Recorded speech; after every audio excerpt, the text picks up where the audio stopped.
and I'd like to say some things about the study questions for Voltaire's Candide. Just to explain, the due dates were ridiculous, so I've made them due Sunday by midnight. There's been some confusion about entirely created by me about the due dates for some study questions in the past few weeks. So I think that confusion begins around reading 21. So if you get those in within the next few days, they will not be counted as late. Let's try to get them in by Sunday at the same time. So if you have any missing study question responses, beginning with reading 21, and you get them in by Sunday at midnight, I will not count them as late. I'll give them full credit, but they need to be turned in. If you have any questions, or if I've created too much confusion about due dates, feel free to contact me. And so, yes, this is a study question review before the study questions are due, but that's okay. I thought that there is a overview video of Candide that's up, which you should watch. I don't know what I said there, but it'll be helpful. Candide is an essential text. Candide is a difficult text. Candide is a difficult text on purpose. It was written in around 1760, I think, by Voltaire, the great French thinker. It is difficult on purpose. It contains every sort of cruelty that you can possibly imagine. But that's the point. The hero, Candide, and the other characters in the thing go through every sort of imaginable form of suffering, I think, at least all the kinds that Voltaire could imagine. And that's on purpose. It's supposed to be revolting and horrible. And it's, frankly, it's supposed to be funny too. And whether you find it funny is entirely up to you. But that's part of it. The humor of it and the intentional, I don't know what to call it, barbarity of it.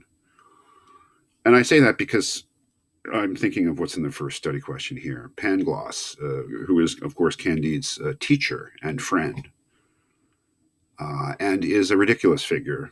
There's no question about it. He's meant to be a ridiculous figure. He's meant to be a parody of a certain school of European philosophy at the time, which Voltaire obviously has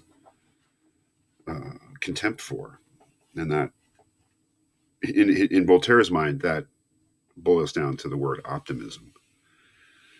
Pangloss insists that we live in the best of all possible worlds. What do you think Voltaire thinks of the claim? Well, the whole book is a parody of that.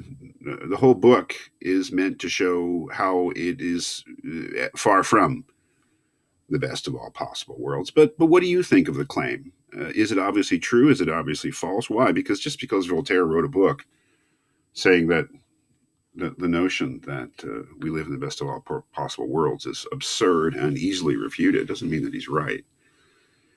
And I might have said in the overview video that the thesis that he is parodying and trying to crush, that we live in the best of all possible worlds, is not, I think, obviously false. It is a theological and philosophical conclusion, most closely associated with the philosopher Leibniz, who was no fool. That one is fairly forced by logic, given some principles, to conclude that it's the best of all possible worlds. That is, if we start with certain assumptions, which, let's face it, Christian Europe and the thinkers of Christian Europe at the time did start with, that God is good. I mean, perfect. God is a perfect being. And also that God is omnipotent, that he's all powerful, leads one to a conclusion by saying, well, if he's good, if God is perfectly good, then he would never intend anything evil. He would always want there to be good. And since he created everything, he would create everything in the best possible way because he's all powerful. So I think the conclusion is we must live in the best of all possible worlds because God is all powerful and because God is just and good. It's an old problem. It's the problem of evil It goes back to the book of Job, at least. That is, if we recognize that God is great and God is all powerful and God is good and God is loving, then why is there so much suffering in the world? It's a whole branch of theology, really.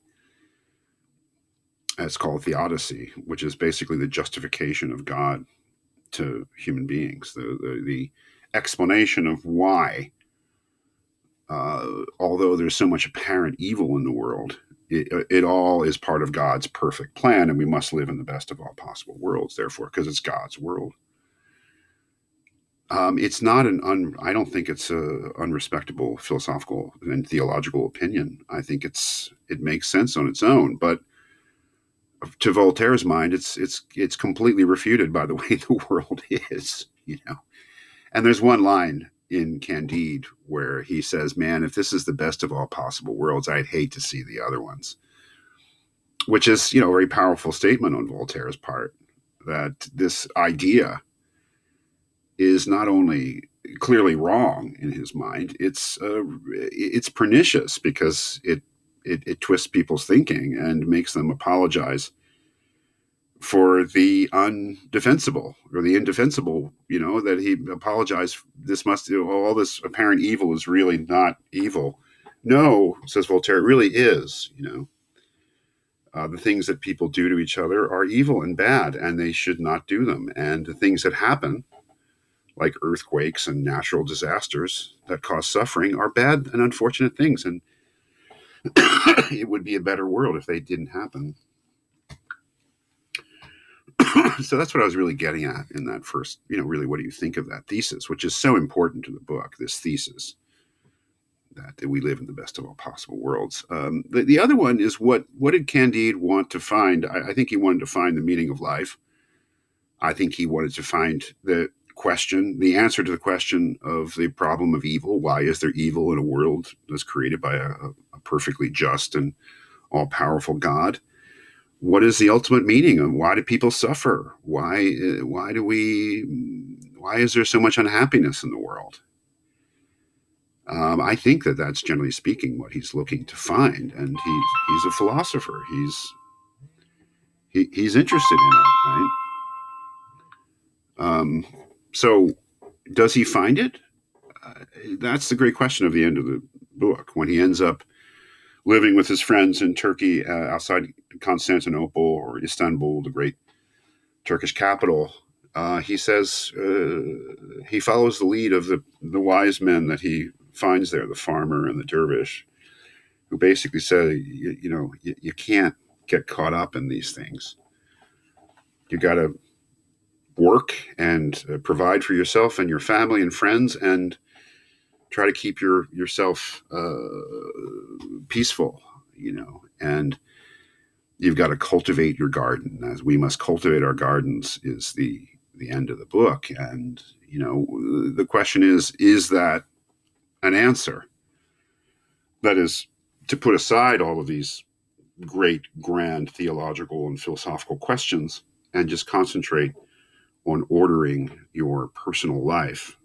Is that an answer? That's the great question at the end of the book. And when I think it's a profound question. So that's what I was getting at in these study questions. I hope that you were able to make of them what you will. You have to sort of fill it in with the details of what I consider to be, despite its outrageous nature in some ways, one of the great works of European literature, Candide. No question in my mind. Deeply influential. You'll see its influence everywhere when you read the novels that followed.